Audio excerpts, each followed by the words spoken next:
Hey guys, so yesterday or on Tuesday we left off with reading Blancaflor. And we've read a couple pages now, so we can summarize what we've read so far. So a prince was riding and he sat down and then he heard this very deep, mysterious voice. And the voice was telling him that he would help cure his sick father if he did, if he obeyed his promise, okay?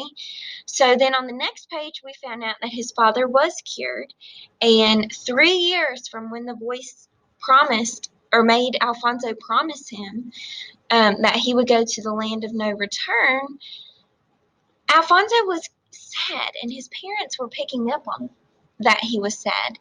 Um, and then he left, and his family had to deal with his departure. Okay, so then he met this eagle. So he had to eat his food sparingly because this was a long journey after all. And then he asked the eagle if he could help him to the other side. So we know that this is a folk tale and that animal characters can talk. So we had a talking, we had a large mysterious voice, and now a talking eagle.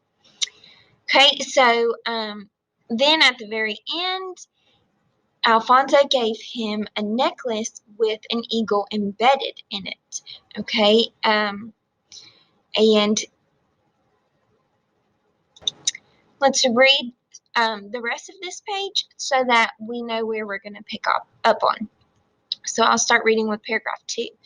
The eagle released the young prince on the other side, where the land was deserted and barren. Basalt and obsidian rocks burned hot under the fierce sun.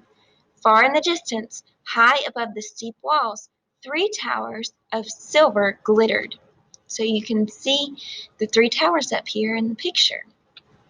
Alfonso has just taken a few steps towards the towers when he was stopped by a thundering voice. "Who dares step on my land?" "I am here to honor my promise," the young prince answered. "That is as it should be," the voice replied, "and to reward you, I will give you an opportunity to win your life back. If you fulfill the 3 tasks I ask of you, you will stay here and marry one of my 3 daughters. But if you do not complete the tasks, you will be food for my hounds." Alfonso took a deep breath. Squaring his shoulders and steadying his voice, he said, "What would you like me to do?" "Take this sack of wheat, walk up to the valley, plant it, harvest it, and mill it. With the flour, bake some bread and bring it to me tomorrow by 11 o'clock in the morning." To Alfonso's great surprise, a small sack of wheat appeared before his eyes. The young man lifted the sack and began to walk up the path among the rocks. What else could he do? His head hung low and his shoulders drooped, because he knew there was no way he could fulfill his task. But he had not walked far when a young girl appeared in front of him. "What's wrong?" she asked him. "Why are you so sad?" "I have been asked to do an impossible task, and my life depends on it." "My father must be up to one of his tricks," she responded. "But do not worry, I will help you.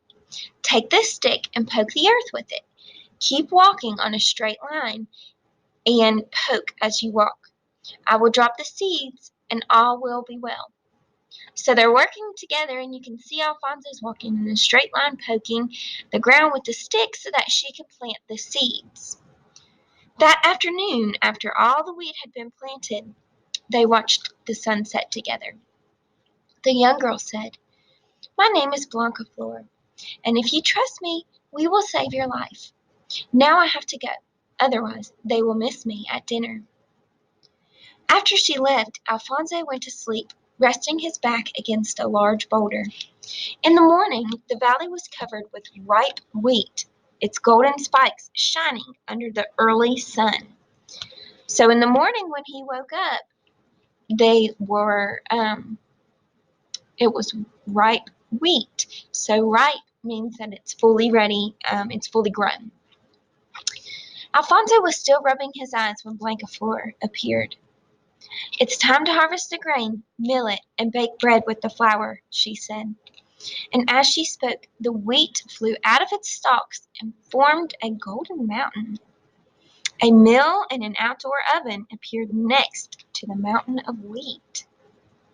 So, are they going to bake the wheat now with this oven that just appeared out of nowhere? They are. So, who has the prince met? The prince has met Blancaflor. Okay, and what must he do if he wants to help save his life? He must trust Blancaflor. Okay, so let's keep reading. "Keep fetching wood for the oven," Blancaflor told Alfonso. And while he did, the mill ground the wheat, and the loaf upon loaf of bread dough appeared to be ready and baked. When the smell of the recently baked bread filled the valley, Blancaflor disappeared. "It's better that my father doesn't find me here when he comes for his bread," she told Alfonso before leaving. Why do you think that Blancaflor keeps disappearing certain times? She leaves. First she had to leave so that they wouldn't miss her at dinner, and now she's saying, "No, I don't want my dad to see me helping you." Soon a thundering voice was heard.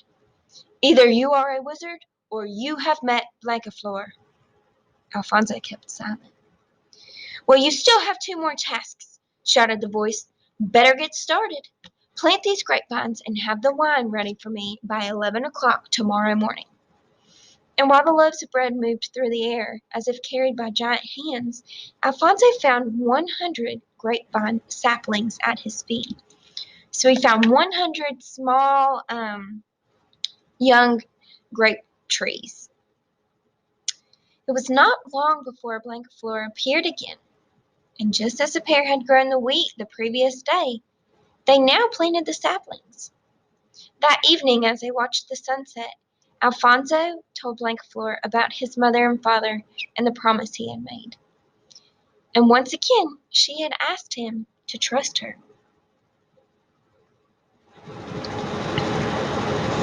The next morning, the valley was covered by fully grown grapevines, loaded with ripe bushes of grapes. And it took only a few words from Blancaflor for the grapes to be harvested and crushed, and for the wine to be stored in huge oak casks, so large wooden barrels. Just before 11, after Blancaflor had already departed, the thundering voice was heard again. "Either you are a mighty wizard, or you have been talking to Blancaflor." Alfonso remained silent, but he shivered when he heard the voice laugh. "Well, let's see how you do with your last task. You need to bring back the ring my great-great-grandmother lost in the ocean.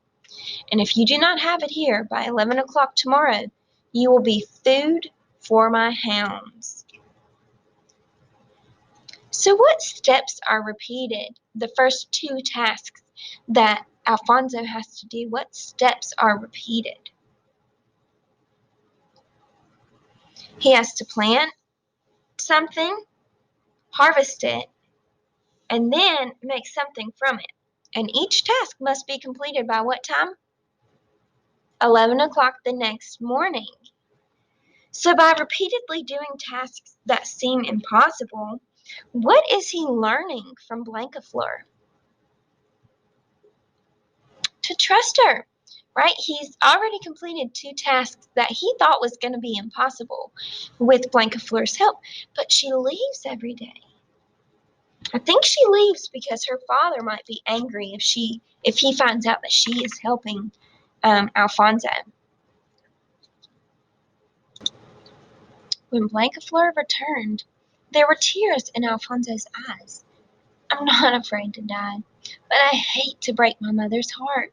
This task will be impossible," he told her. "No, it won't, but you will need to trust me even more," she replied. Blancaflor led Alfonso to a set of high cliffs next to the ocean. There the prince spotted the eagle who had carried him across the gorge. "The eagle will take us to the middle of the ocean, and then you must let go of me. and let me fall in," Blancaflor instructed. "But I will not be able to do that," he argued. "Yes, you will. You must," insisted Blancaflor. When they were high above the ocean, Blancaflor asked the prince to let her go. But at the last minute he held on desperately to her hand. As her fingers slipped from his, he heard a crack. Her little finger hung broken. So let's look at the illustration on page 126. How does that connect to the last paragraph on this page? That at the last minute, he held on desperately and he heard a crack her little finger had broken.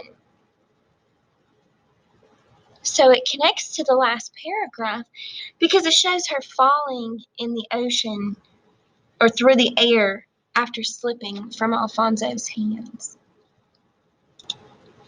Alfonso felt his heart stop as he saw Blancaflor disappear under the water. So that sentence is figurative language. Alfonso didn't literally feel his heart stopped. What does that mean?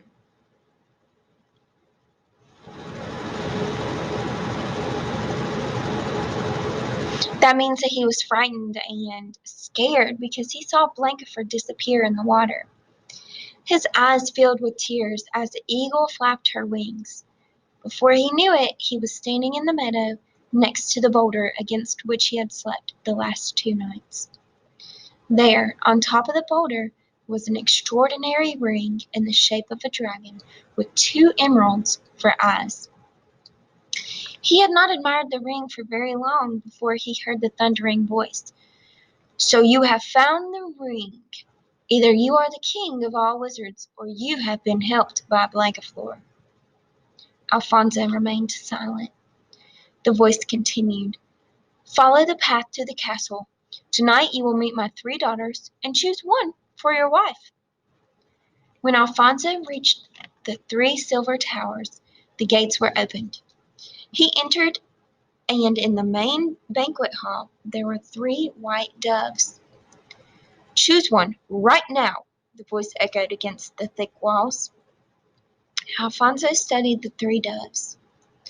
They looked identical, but he noticed one had what it looked like a broken wing.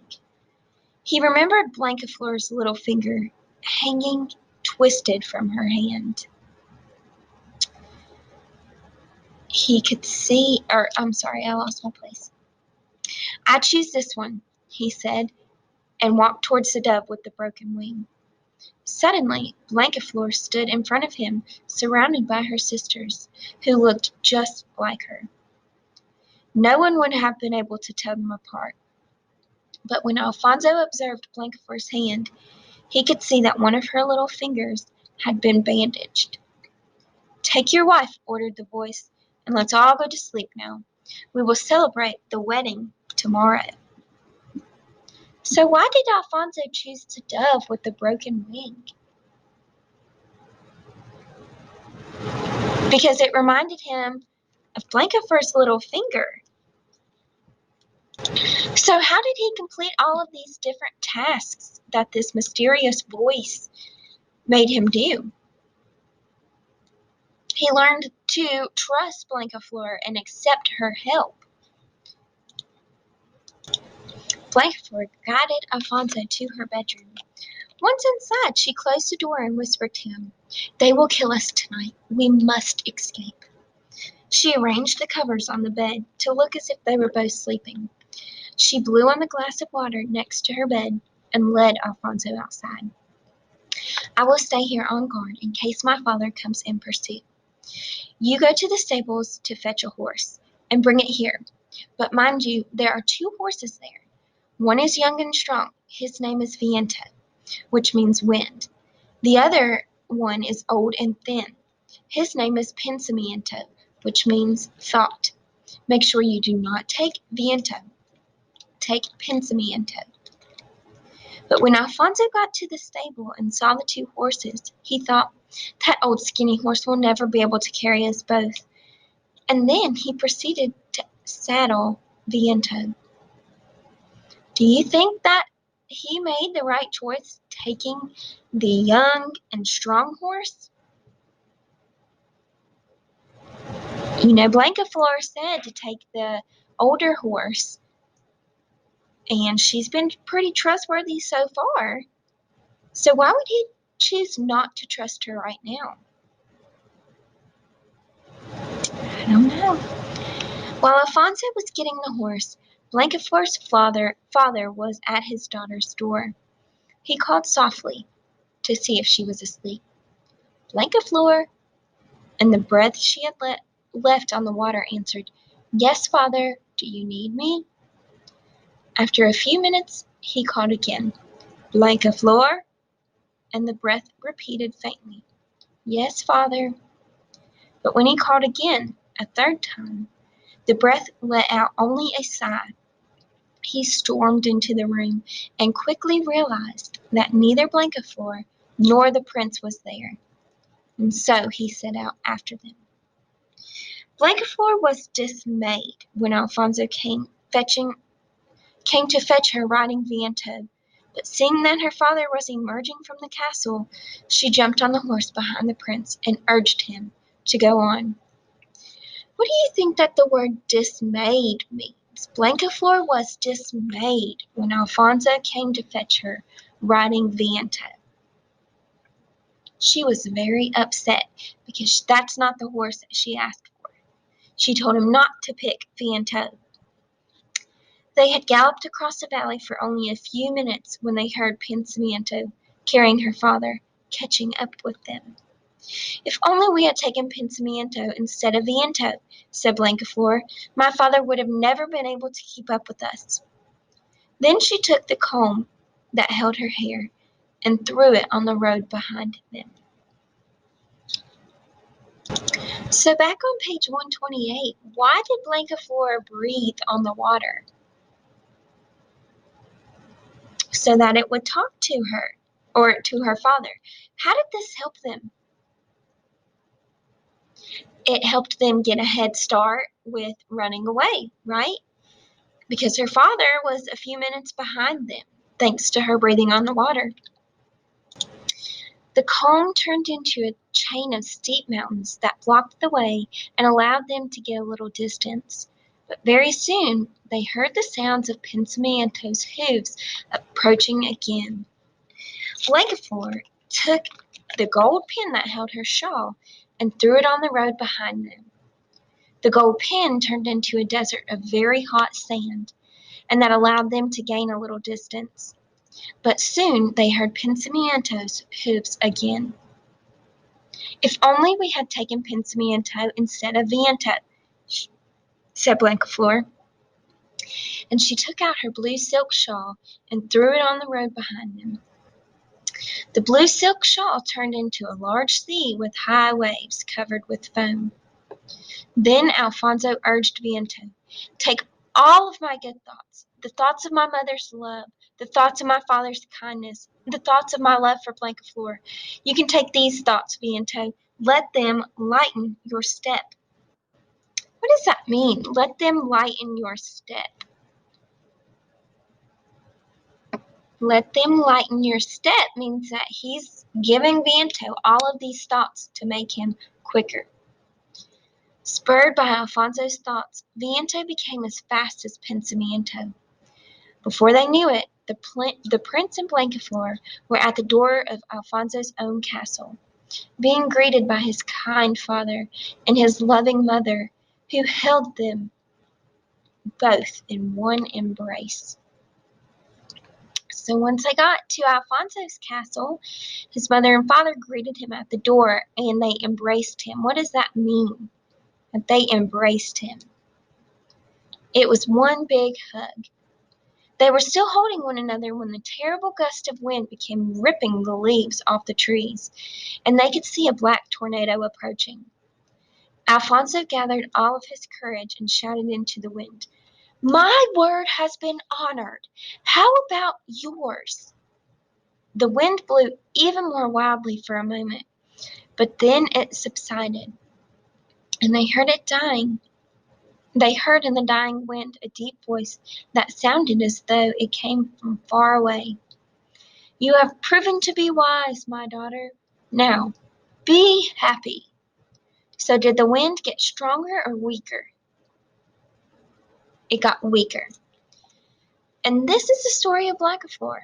It began with threads of silver and ended with threads of gold, all woven for you in the story I told. So how do Blancaflor and Alfonso escape? They escape from Blancaflor's father with the help of the magical obstacles that Blancaflor creates and Alfonso's good thoughts that he gave to Viento to make him run faster. Okay, so what do you think that the theme of this story was? What was the overall message that the author wanted to give you?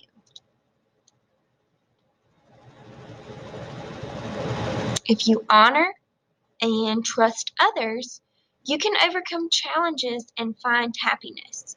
So in the beginning, Alfonso was very sad because his father was ill, and he made a promise, and he stuck with that promise, and he trusted Blancaflor, and he honored his word, and then in the end, he became happy, right? So what we're going to do today is you've got two tests. You have one vocabulary test, okay? So there are 8 questions. You've got the sentence up here with the vocabulary word and then a question. And then the second thing that you have is a Blancaflor comprehension test, okay? So once you complete both of those, you are finished with reading for the week. Go back in and make sure that all of your assignments have been turned in, and have a very, very happy Christmas break. Merry Christmas and Happy New Year, guys.